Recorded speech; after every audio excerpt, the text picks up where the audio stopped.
During the family reunion banquet, the fake heiress jumped from upstairs. From then on, my brother despised me for 10 years, and my fiancé treated me as his enemy. He pretended to marry me, but on our wedding night, he broke my arms and legs and locked me in the basement. For 10 whole years I lived like a dog begging for scraps, unable to live and unable to die.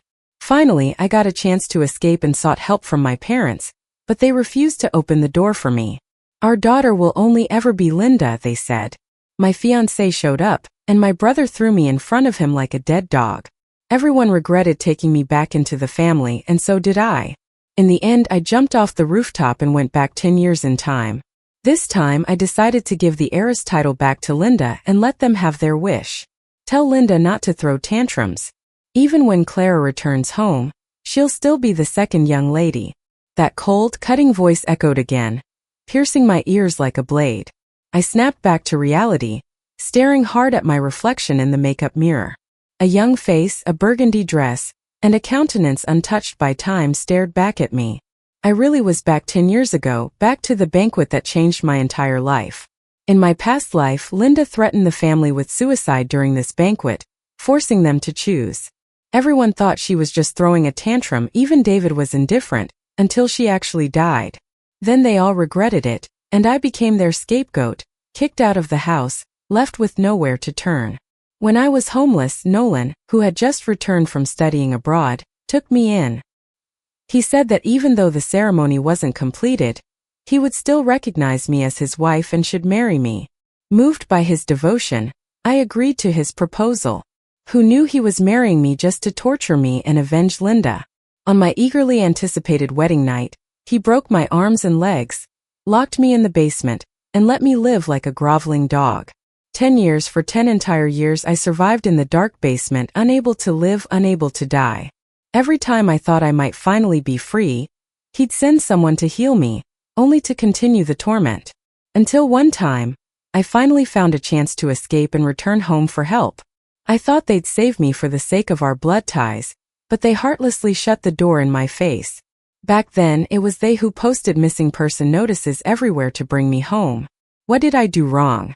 I stared coldly at my reflection and swore to myself, given another chance, I wouldn't acknowledge this family, these people. Suppressing the fury boiling inside me, I smiled at David and said, "Brother, cancel the reunion banquet and comfort Linda." David frowned, surprised by my suggestion. "Clara, the guests are already here.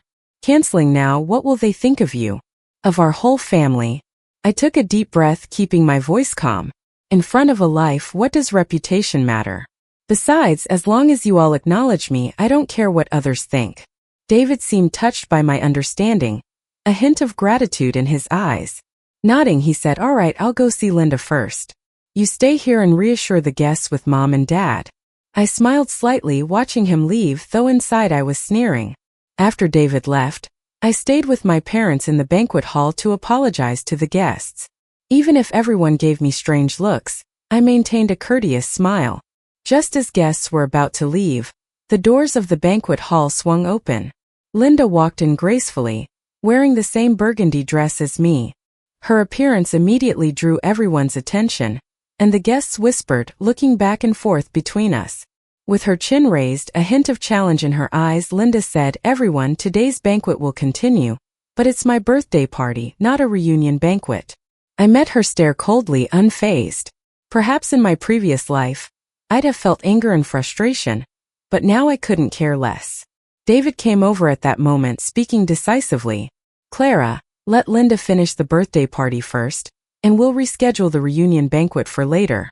Our parents looked displeased, clearly unhappy with David's sudden decision. As Mom was about to speak, Linda already flung herself into her arms, her voice as sweet as honey.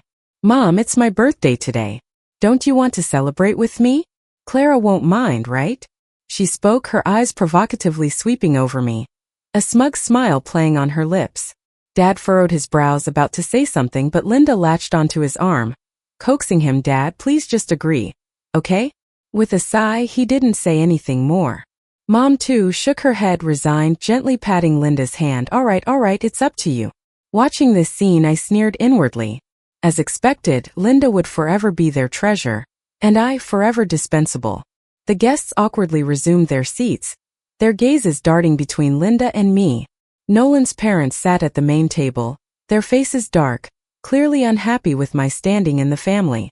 Nolan's mother, speaking low, said, "What use is a daughter like that? Can't even host a banquet properly, such a disgrace." Standing among the guests, I wore a faint smile, letting them scrutinize me. I've decided to leave, so their opinions and discussions were meaningless to me. After the banquet ended, I took the initiative to escort Nolan's parents to their car. Nolan's mother shot me a contemptuous look, her disdain barely hidden. Smiling slightly, my voice calm, I said, "Mother-in-law, how about we call off my engagement with Nolan? Perhaps let Linda have it instead?" Nolan's mother looked surprised. Then a flicker of joy crossed her eyes. "Are you serious?" I nodded, "Of course. Linda and Nolan are a perfect match." Nolan's dad was grinning with satisfaction too. "Clara, it's so thoughtful of you to think this way. Our family will remember your kindness." I just smiled a little and didn't say much else. I watched their car pull away. As I turned to head home, a black Maybach suddenly blocked my path. The door swung open and Nolan stepped out, looking pretty pissed. He grabbed my wrist so hard I thought my bone might crack. "Clara, what kind of stunt are you trying to pull now?" I frowned and tried to wrench my hand free, but his grip was tight. I looked him in the eye, a little smirk in mine. "Nolan, what's your deal? I was just helping out you and Linda. Isn't that what you want?" He seemed caught off guard by my words. His eyes flickered with something complicated, and his voice dropped. "Why?" But before he could finish, Linda's tearful voice cut in. She came running from out of nowhere, eyes red. Seeing Nolan holding my hand, she burst into tears. "Nolan, how could you do this to me?" Then she turned and ran. Nolan immediately let go of my hand and chased after her without a backward glance. I stood there, rubbing my wrist, which was turning red, a cold smile on my lips. In any lifetime, Nolan's eyes are only for Linda. That night I started packing my bags. If this home has no place for me, why should I stick around? But I was only halfway through when the door swung open. David barged in, face dark as a storm. "Clara," Linda's condition flared up again and she fainted. I looked up at him coldly. "So, how's that my problem? If it wasn't for you and Nolan stirring things up, Linda wouldn't have been so upset she collapsed." David's voice was tight with anger. "The doctor said Linda has liver failure and needs an immediate transplant. You're the only one who's a match." I hesitated, then let out a laugh. "So you're asking me to give her my liver?" David didn't answer, but his eyes said it all. I stood staring him down. "David, what makes you think I'd agree?" His face grew darker, stepping forward with a threatening tone. "Clara, don't force me to take action. Linda is our sister, and you can't just leave her to die." I stepped back, feeling a chill in my heart. Mom and Dad showed up then. Trembling, I looked at them. "Mom, Dad, is this what you want too?" Mom lowered her head, avoiding my gaze. "Clara, you're both our children. Help save Linda, please. The doctor said most donors recover just fine after partial removal. Nothing serious." I laughed coldly, eyes filled with despair. What if I'm one of those rare cases? What if I die? Do you care? Dad was silent for a moment, then sighed. "Clara, don't be stubborn. This is for Linda and for our family." I closed my eyes, feeling heartbroken. Tears silently fell. David didn't give me another chance to fight. He produced a syringe of anesthetic and jabbed it into my arm. Cold liquid rushed through my veins, and my consciousness faded. When I woke up, I was in a white hospital room, the smell of disinfectant everywhere. Sunlight streamed through the curtains, stinging my eyes. I turned my head a bit and saw Nolan sitting by my bed. His eyes were closed, resting. Still handsome, but he made me sick. When he sensed my movement, he slowly opened his eyes, looking at me. "Clara, you're awake." I didn't respond, just stared at him coldly. But he went on. "You saved Linda, so I'll follow through with the marriage contract and register to be your husband by name. But first, I want to give Linda a grand wedding, and let everyone know she's the one I truly love." I let out a hoarse, mocking laugh. "Don't bother. Just marry Linda straight up." Nolan frowned and grabbed my hand, urgency in his voice. "Clara, stop saying things like that. I know you're both in love with me and scared of me, but now that Linda's okay, I'll treat you well." A shiver went through me and I yanked my hand away. So he remembered too. My emotions erupted. Nolan, don't flatter yourself. All I have for you is hate, not love. Nolan's face went pale. He opened his mouth to say something, but got interrupted by a call from outside the door. David rushed in, excited. Nolan, Linda's awake. Nolan got up quickly, dashing out the door without a second thought. In his haste, he yanked my 4-needle from my hand, and blood gushed out. David cast a glance at me, his voice cold. Clara, stop being difficult. Linda just woke up and needs care. With that, he followed Nolan out of the room. The door slammed shut, but didn't keep out the laughter from outside. I lay alone on the bed, drowning in endless sadness. Maybe out of guilt, they gave me the fanciest VIP room. In just 7 days I was discharged. Linda and Nolan's wedding plans were rolling. They decided on a grand beach wedding at the villa. On the wedding day, the beach was buzzing. Guests mingled in fancy clothes, smiling as they wished the newlyweds well. I stood on the rocks from afar, turning to dive into the crashing waves. Linda walked out in a white wedding dress, arm in arm with Nolan. She asked sweetly, "Where's my sister? She hasn't come to watch?" Still mad at me? My parents started scolding too. Clara, that kid, so inconsiderate. How could she act so willfully today of all days, when it's Linda's big day? David frowned impatiently. I'll go find her. Just then someone suddenly shouted, "Oh no!" Someone jumped into the sea. Nolan and David's faces changed completely. They forgot everything else and dashed to the beach. On a rock by the sea lay a pearl hairpin, striking against the dark stone. Nolan trembled as he picked it up, his voice hoarse and filled with despair. It's Clara's hairpin." He rushed to the edge, the waves nearly knocking him over as he shouted at the sea. "Clara! Clara!" Linda came over, her face panicked. "Nolan, why would my sister?" Nolan ignored her, his eyes glued to the sea, full of regret and pain. David stood to the side, his face pale. How could this happen? Mom and Dad hugged each other in anguish, Mom's voice trembling. "Clara, my Clara, how could you be so foolish?" Seeing this, Linda quickly stepped forward, trying to comfort Mom. "Mom, don't be too sad." She just couldn't think straight for a moment. But Mom pushed her away forcefully. "It's all your fault. If you hadn't ruined Clara's reunion banquet and stolen her wedding, she wouldn't have been in despair. You drove her to this." Linda stumbled to the ground, crying out of grievance. Only then did Nolan snap out of his trance, rushing to help Linda up. "Linda, don't cry, it's not your fault." David also held Mom back, trying to calm her anger. "Mom, please calm down. It's not just Linda's fault. We're all responsible." Mom, however, wouldn't listen, tears streaming down her face. "My Clara, my daughter." Linda and Mom started crying louder and louder, while Dad stood helplessly aside. The whole family was in chaos.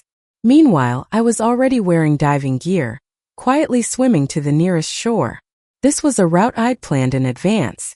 My Jeep full of gas was parked at the shore. I quickly took off the diving gear, opened the car door, and felt a sigh of relief. But just as I was about to start the engine, a shadow flashed behind me. Before I could react, a drug-soaked cloth covered my nose and mouth. I struggled a few times but soon lost consciousness. When I woke up again, it was pitch black all around. I tried to move and realized my hands and feet were tied. I was immobilized. Suddenly, a flashlight beam lit up, too bright for my eyes to handle. Once adjusted, I saw Linda standing in front of me. She was smirking sarcastically. "Clara, how clever of you to fake your death. You know? Your little disappearing act made life hell for me. Mom and Dad took it out on me. Now I'm nobody at home." Faced with her accusations, I couldn't help but smirk. She'd done the same to me in my past life. Eye for an eye, right? My attitude completely enraged her. Her expression twisted with anger as she slapped me hard. "Why are you laughing? You ruined my plans. You deserve to die." I turned my head to the side, the sting burning my cheek, but I still wore that smirk. Linda was trembling with fury, shouting to the door, "Brothers, come teach her a good lesson." As soon as the words left her mouth, all the lights in the factory lit up. The bright glare made me squint.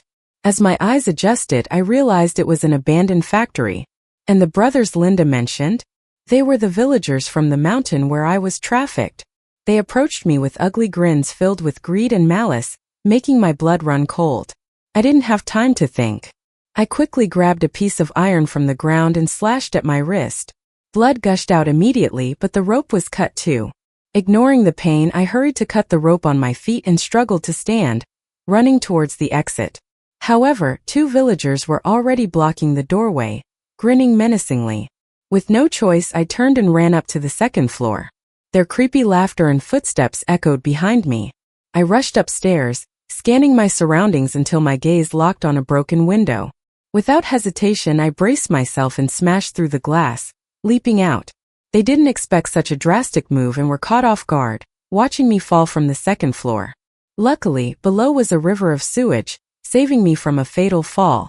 The water was rank and choking, the filthy current threatening to drown me.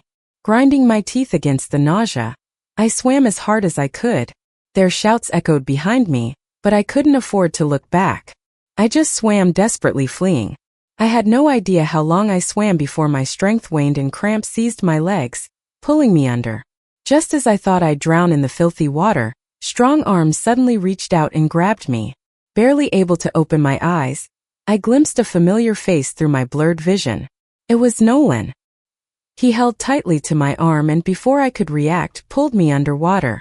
The water was dim, but I could make out a dark entrance ahead. Nolan led me into it. It turned out to be an abandoned drainage pipe.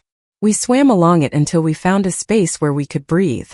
Leaning against the rusty pipe, I gasped for air, the stench nearly making me vomit. Nolan wasn't much better off, his face pale and forehead sweaty. Yet his eyes were locked intently on me. Suddenly he pulled me into an embrace, his voice trembling.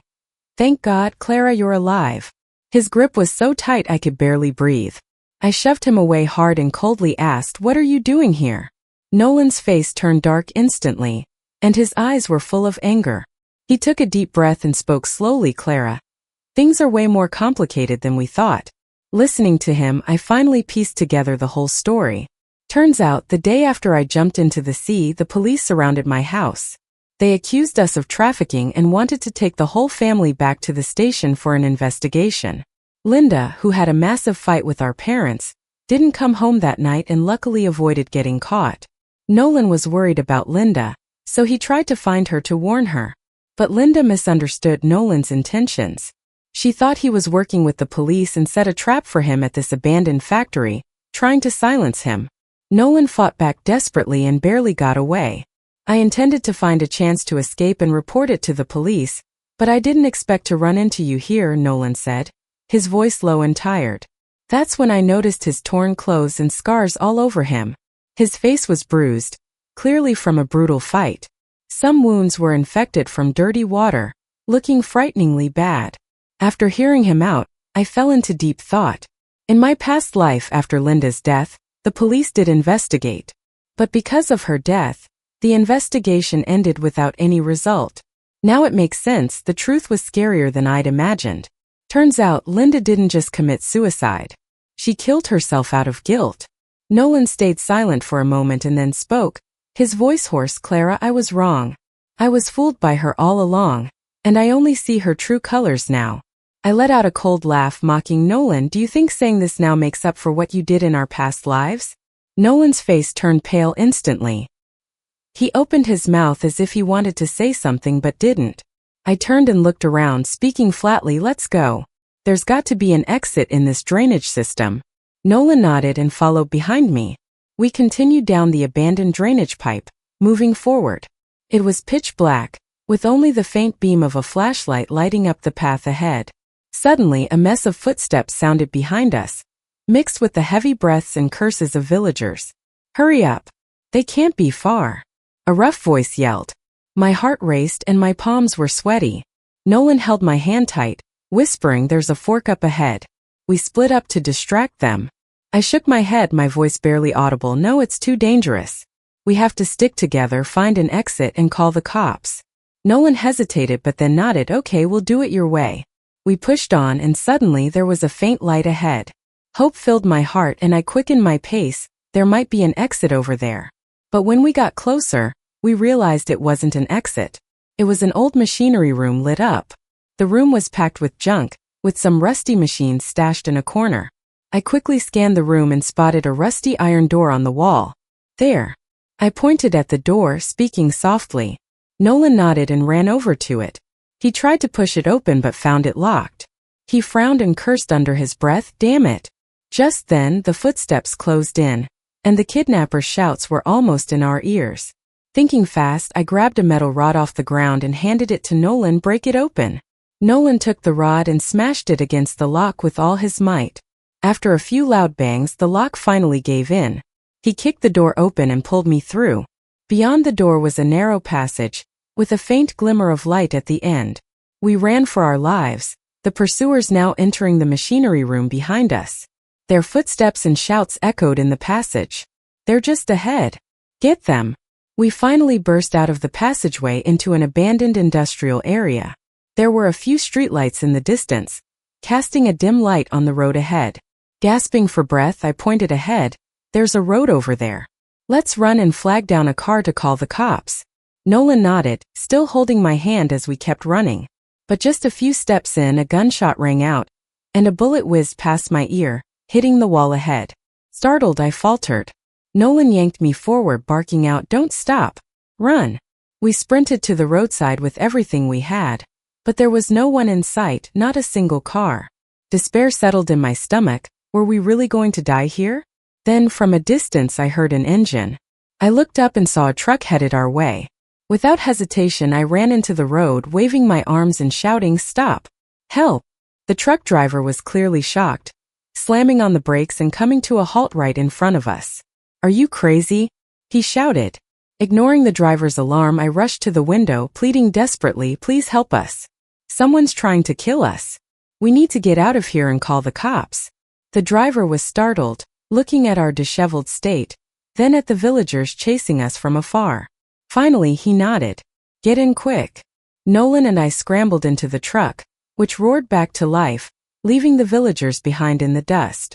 Collapsed in the seat, I let out a long sigh, but my nerves were still on edge. Nolan squeezed my hand, whispering, "Clara, we're safe now." I nodded, pulling my hand back, still shaken to my core. The driver, eyes on the road, asked, "What kind of mess did you guys get into to be chased like that?" I took a deep breath and said slowly, "Sir, could you please take us to the nearest police station?" Seeing I wasn't going to explain further, the driver didn't ask more questions. After about 10 minutes, we finally arrived at the police station. I briefly explained what happened. The officer listened, looking serious, and immediately organized a team to head to the abandoned factory for the arrest. Nolan and I were asked to stay at the station and wait for further updates. Sitting next to me, Nolan whispered, "Clara, I'm sorry. If it weren't for my stupidity back then, you wouldn't be going through this." I shook my head, speaking calmly, "When this is over, let me go." Nolan was silent for a moment, looking pained, but finally nodded. I looked out the window. The night was deep, but I knew dawn would come eventually. During questioning, Linda finally confessed to her crimes. She spoke calmly, as if recounting a story that wasn't her own. "I've known who I was since I was little. Over the years, I've stayed connected with villagers in the mountains, helping them target single women and children. And you," she looked towards me with a cold smile, "Clara, it wasn't an accident when you got lost as a child. It was my mother's doing. She took you and left me at your doorstep, knowing your grieving parents would take me in. That's how I lived a good life in your home for 22 years, while you suffered in the mountains." Outside the interrogation room, I was shaking all over. Guessing the truth and hearing it were two different things. I had never imagined people could be so wicked. Nolan placed his hands over my ears. "Clara, don't listen to her. It's all behind us now." Suddenly, Linda's voice turned frantic. "Nolan, you can't touch her. You're my husband." Nolan gave her a disgusted look and led me out of the station. Linda's hysterical screams trailed behind us, quickly silenced by the officers. In the end, Linda was sentenced to life in prison. The day before her imprisonment, she insisted on seeing me. My parents and David insisted on accompanying me, unwilling to leave me alone. In the visitation room of the prison, Linda sat in her jumpsuit, mocking grin on her face. My mom broke down, her voice shaking. "It's all because of you that Clara and I were apart for so many years." Linda didn't seem to care. She laughed even more flagrantly. "You made it easy for me to play you all along." My dad held my mom, furious. "We took care of you all those years, only to raise an ingrate. Tsk." Linda chuckled coldly, her voice sharp. An ingrate? You think I enjoyed living with you? I've dreamed about the look on your faces when the truth came out. Satisfying. David couldn't hold back, stepped forward and demanded enough. They took care of you for years. Don't you have a conscience? Conscience? Linda laughed wildly. David, are you one to talk about conscience? Have you forgotten how you forced Clara to donate her liver to me? David turned pale, glancing helplessly at me. Linda wouldn't relent, mocking, well, guess what? I never had a liver disease. I bribed the doctor in an elaborate scheme. Clara's liver was never transplanted to me. It went to the dogs instead. Her piercing laughter was like a dagger, cutting deeply into everyone's hearts. David's face went white, fists clenched tightly. He rushed forward, yelling, you monster! But the guards held him back. He couldn't get close to Linda at all. Tears streamed from Linda's eyes from laughter. She wiped them away and looked at me. Clara, you may have won this time, but I won't let you have the last laugh in the next life. I gave her a cold look and walked away. If all she wanted was to say this, it was totally unnecessary. I'd already lost in a past life. Afterward, my parents were deeply shaken, closing themselves off from the world. The once mighty family seemed to collapse overnight, leaving only an empty shell.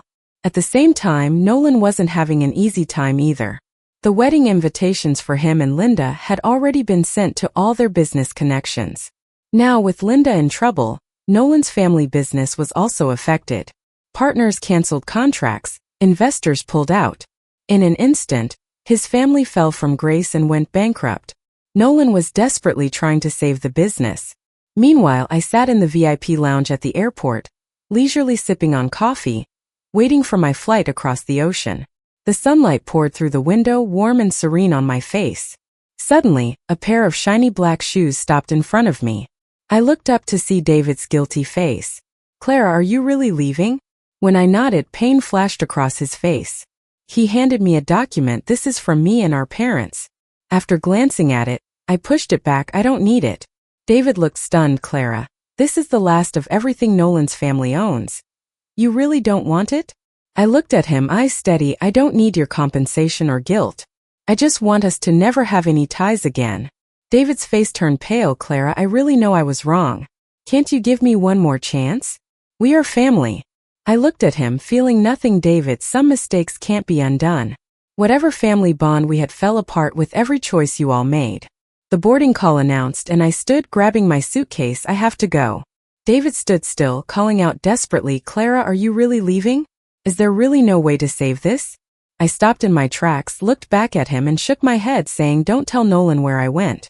From now on, I have nothing to do with you guys. David's shoulders slumped immediately, and the light in his eyes completely dimmed. He nodded, his voice raspy. All right, I promise you. I didn't linger any longer, turned around and walked towards the boarding gate. Behind me, David's figure gradually blurred and eventually disappeared from my sight. 5 years later, I opened a Chinese restaurant in a small town across the ocean. Life was peaceful and fulfilling, and all past grudges and passions seemed like distant dreams. On my birthday, my husband and son insisted on closing the restaurant, eager to make me a big meal. I was happy to relax, sitting alone outside the restaurant soaking up the sun. Suddenly, there was a sharp clattering sound at the door. I got up to check and found a pearl hairpin on the ground. The hairpin was old, the pearls worn down a lot. It was clear that someone had held it in their hand and rubbed it constantly for years. And this hairpin was the same one I had deliberately thrown on the rocks years ago. Holding the hairpin, a mix of emotions swirled within me. In the distance, a familiar figure flashed by at the corner. I looked up but saw only an empty street.